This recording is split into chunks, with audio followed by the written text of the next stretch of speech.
검찰은 이재명 대표와 관련된 성남FC 후원금 의혹 수사에 속도를 내고 있습니다. 이원석 신임 검찰총장이 취임한 날 검찰은 두산건설과 성남FC 본사 등 20여 곳의 수사관을 보내 압수수색을 벌였는데요. 경기도 성남시에 위치한 분당 두산타워. 두산그룹은 1991년 병원 부지인 이 땅을 72억 원에 매입했는데 성남시가 2015년 상업부지로 용도를 변경해줘 37층짜리 사옥을 지었습니다. 두산그룹은 지난해 초 이 건물을 6,200억 원에 계열사에 매각했습니다. 검찰은 시공사인 두산건설 본사와 성남FC, 중앙대, 성남시청 등 20여 곳을 압수수색했습니다. 두산그룹이 용도 변경을 받은 대가로 성남시 프로축구단인 성남FC에 후원금 42억 원을 냈다는 의혹과 관련해 강제 수사를 벌인 겁니다. 경찰이 두산이 낸 후원금을 당시 성남시장이었던 이재명 민주당 대표에게 준 뇌물, 즉 제3자 뇌물죄로 판단해 사건을 검찰에 넘긴 지 사흘 만입니다. 검찰은 성남시 정책실장 출신으로 성남FC 창단과 운영에 관여한 정진상 민주당 당대표 정무조정실장 자택도 압수수색했습니다. 정 실장은 이재명 대표의 최측근 인사로 꼽힙니다. 야당 대표를 향해 겨눠진 칼날, 어떤 파장이 생길까요? 두산건설에서 성남FC에 후원한 55억 정도 된다고 하죠. 그 돈은 사실상 제3자 뇌물이 아니냐라고 하는 것은 조홍천 의원도 그것은 위법의 여지가 있다라고 하는 것은 인정을 하고 있죠. 당초 그 3,000여 평에 달하는 정자동의 의료용지를 상업용지로 용도 변경을 해주는 것. 그렇게 되면 엄청난 재산상의 이익이 있겠죠. 네. 근데 그건 해주고 말고는 시 당국의 재량입니다. 눈여겨볼 거는 기부 체납을 15%를 하기로 해야 되는데 네. 그걸 10%로 낮춰줬다 그래요.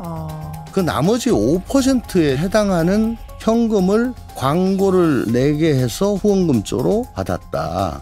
그러니까 현금성 기부 체납을 받은 거다. 그러면 현금 기부 체납은 이때 당시에서는 불법이었죠. 이재명 대표의 논리는 그렇습니다. 두산건설에 결국 본사가 거기로 왔기 때문에 굉장히 많은 일자리를 창출하고 좋은 것 아니냐 이렇게 얘기를 하는데요. 결과는 그럴 수 있습니다만은 그럼에도 그 과정에서 두산건설이 병원을 짓겠다고 70억에 샀던 것이고 그것을 용적률을 3배 가까이 올려줘서 250%인 것을 800%로 올려줬다고 하죠. 이로 인해서 70억짜리 땅이 시가 1조 원짜리 건물이 되어버렸다라고 하는 것입니다. 또 하필이면 경찰의 압수수색에 의해서 이 용적률과 용도 변경을 해주면 돈을 기부하겠다라고 하는 이 문서를 아예 찾아냈어요. 그렇기 때문에 이 증거는 너무나 명확하다 이렇게 얘기할 수 있겠죠. 그렇게 본다라고 하면 이 부분에 적어도 두산건설 부분에 있어서는 아마 이재명 대표가 벗어나기가 굉장히 어렵지 않겠는가 이런 생각을 하고요. 이재명 의원 보면 참 이렇게 우리가 말장난이라고 해야 되나요? 그거에 좀 종종 감탄하고 순간 말이 맞나? 이렇게 이제 빠질 때도 있는데 두산건설을 성남에 들여온 건 나의 어마어마한 성과이다. 그리고 세수 확보도 되고 대기업 본사가 성남에 들어왔으니까 고용이라든가 이런 걸 창출했으니까 얼마나 좋은 것이냐 다들 부러워한다 하는데 우리나라의 기본적인 이 세법이라든가 규제가 어떻게 되어져 있냐면 서울을 비롯한 수도권에는 대기업들이 많이 올라오지 못하도록 되어져 있거든요. 여러 제약들이 있거든요. 취등록세를 5배 중과한다라든가 이런 식으로 되어져 있어서 성남시 분당에 두산건설 본사를 가져왔다는 건 이건 본인의 성과가 아니라 특혜인 것이죠. 적절한 비율인지 모르겠습니다만 옛날 340점 기준으로 서울대학교에 260점 맞은 학생을 데려왔다, 모셔왔다, 돈 받고 모셔왔으니까 나의 어마어마한 성과이다. 이렇게 본인이 치장하는 것과 동일하고 제가 봐온 여러 가지 증빙들, 저도 성남시 인수위원이라든가 기타 이제 기자분들로부터 많은 것을 받아왔는데 이 중에 이제 특히 문제되는 것 그리고 제3자 뇌물죄로 의율될 수밖에 없는 부분이 두산건설로부터 예를 들어 네이버로부터 차병원으로부터 40억, 50억을 유치해 오면 영업사원들에게 10%씩을 주고 있거든요. 네.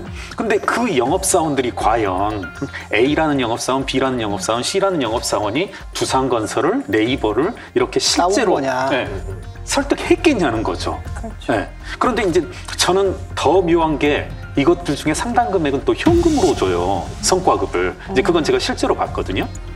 야, 이 현금은 도대체 어디로 갔을까 하는. 그 성남 FC 얘기하면 박하영 검사 얘기를 꼭 해야 된다고 그렇죠. 저는 생각하는데요. 네. 1차 수사에서 경찰이 수사하고 난 이후에 무혐의다라고 얘기를 했지만 그 과정에서 성남지청에서는 이것을 수사를 해야 된다. 물론 박원정 지검장이 이것을 방해했고 그러나 박하영 검사는 이걸 부장회의를 열고 이것에 대해서 논의하고 수사를 해야 된다. 이렇게 얘기를 했지만 결국 못하지 않았습니까? 그래서 이 얘기를 하고 싶은데요. 네. 그 못하면서 이제 결국 사표를 냈잖아요. 네. 사표를 내면서 이 프로스에 먼저 사표를 내서 죄송하다 뭐 이런 뜻의 글을 올리면서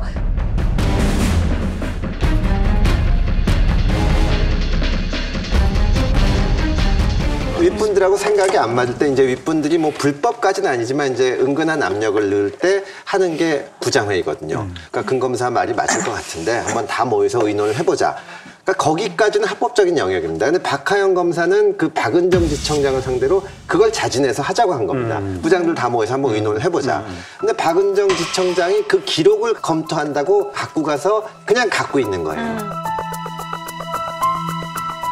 저는 윤 대통령한테 이게 굉장히 각별한 기억이 있을 거라고 생각이 되는데 옛날에 댓글 사건 때 황교안 법무부 장관 시절에 그런 일들이 있었거든요.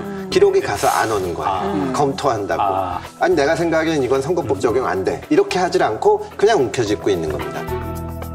이 성남FC 사건이 그랬고 그러니까 이거는 여러모로 저 백일화에 드러내서 문제를 좀 확인을 해야죠.